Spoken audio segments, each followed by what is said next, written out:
think I saw a hand in the very back. No, I think she was agreeing that it was a question. Oh, I'm getting a thumbs up from the back? Yeah. Oh, 2 thumbs up, that's exciting. Double audience participation, yeah. Okay, good job, Susan. Okay, so that's how I'm going to look at gender.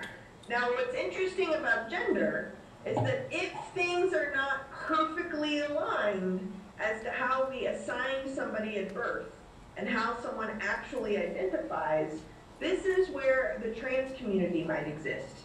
This is where someone has to come out against the assumptions that were labeled or assigned to them at birth or through socialization in their childhood. What's interesting, I think, about this too is that those of us, like myself, I was labeled as a girl, a baby girl, not in utero because my mother had a midwife and didn't go to a hospital. But upon birth, the midwife said I was going to be twin boys. True story. So upon birth, the midwife said, just kidding, it's one very fat girl. Right? So it's totally good. I have all kinds of fat pride. So anyway, so what's interesting though is that there's a privilege that we need to kind of note here is that I was labeled a girl at birth. I was socialized as a girl. I was kind of a tomboy. I'm from Texas. How my roles or my identity and my expression of self really kind of evolved out of what a woman in Texas is supposed to be and then what I'm willing to do. Right? So as I've learned how to be a woman, what's interesting is that when I had a sense of self, I felt a sense of congruence. I identify as a woman. I am happy to be female. And not everyone has that experience. So the privilege that I have, the word I use to describe that, or the community uses, is cisgendered privilege. So it's, I'll spell it. It's C-I-S, gender, G-E-N-D-E-R, privilege. Cis is a Latin prefix meaning congruent. And that how I was labeled as a child is how I identify as an adult. But that's a privilege not all of us experience. That's important to keep in mind. So that's gender. So then if we come to the bottom of the triangle, then we're going to talk about, I use the term sexual identity. You might be more familiar with sexual orientation. But this is actually how we label our relationships, right? So just holler out some labels that we use to describe a relationship with you and somebody else. What do we call that? Civil union. Sort of. That's my advanced class. So, Sorry. that's okay. Advanced class is welcome.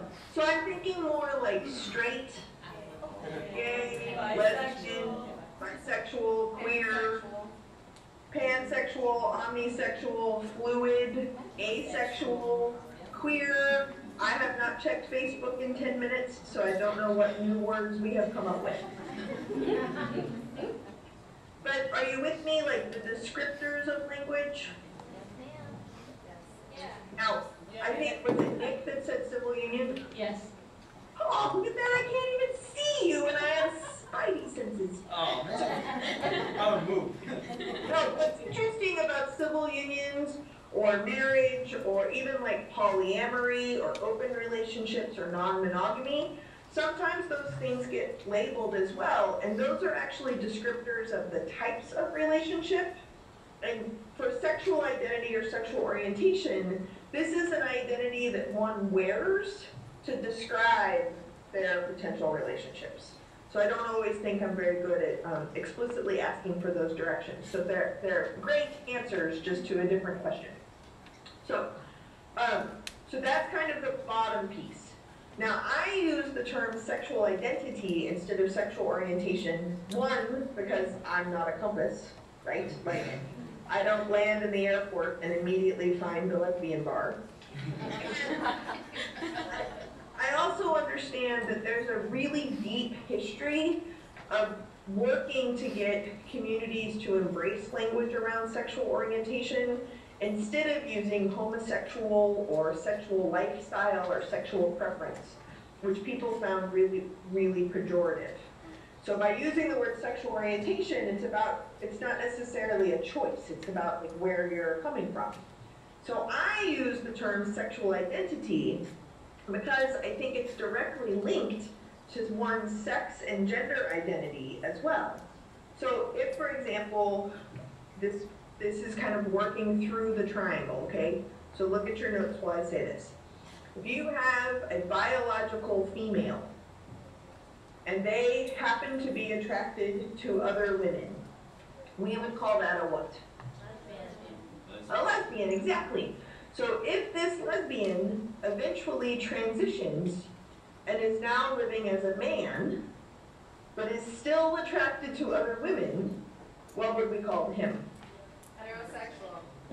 Heterosexual. So his attraction would stay the same, but his sexual identity might change. Do you see how that works? The cliff notes of the triangle is that sex is what I assume is in your pants. It's generally not socially acceptable to ask for someone to drop their pants or take a vial of blood in order to thank the person behind the counter at Starbucks for your chai latte. Right? Like maybe a second date kind of thing. But when you order a coffee, you need to know whether to say thank you ma'am or thank you sir. So we make an assumption of what's in someone's pants. Then we go to gender, right? And gender is interpreting the pants. Like what fabric are they made out of? How are they walking? Who are they friends with? What do they sound like, right? So we interpret the pants and then make an automatic connection to what must be in the pants, because we of course think this has to be perfectly matched. So we do that. Then advanced class is we then come down here and we make a decision about what you do when your pants are off. That's how the triangle works. But what's fascinating to me is that we do this when ordering a chai latte. We automatically assign the whole triangle to a total stranger without actually engaging in an actual dialogue. It's complicated. It's totally okay on Facebook. But we don't think about it in the context of people.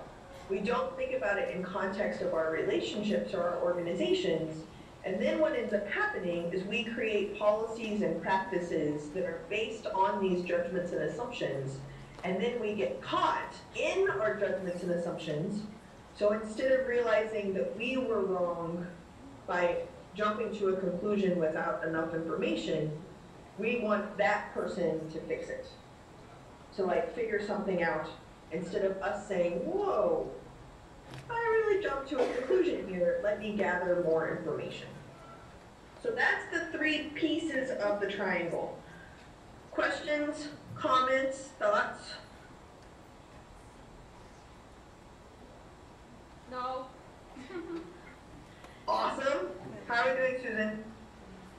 Okay, good. This is interesting for at least one person in the room.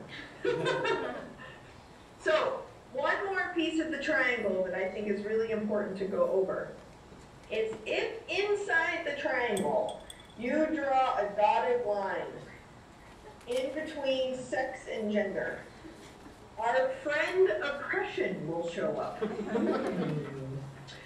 In between sex and gender, sexism is at play. And what I mean by this is that if we were to pick a sexist society like the United States, what ends up happening is we police sexism and gender to know who has power and who doesn't. So in a sexist society, who has the most power? Men. Who is the least?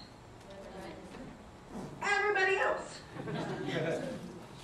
I think it's a very important distinction because what happens is as a woman, we're trained to say we have the less power. But the truth is that women often have cisgender privilege, which trans people or genderqueer people do not have. So we assume that we are the bottom of the barrel and everyone else doesn't even exist. And I bring that up because our cisgender privilege does not dismantle sexism. That's an important distinction. It does not dismantle sexism, and we have a responsibility that we, as cisgendered women, still successfully navigate this sex and gender binary. That we like to think that there is only men and women, and people who do not pass or successfully operate in these two worlds, they have significantly less privilege than we do. Do you see how that works?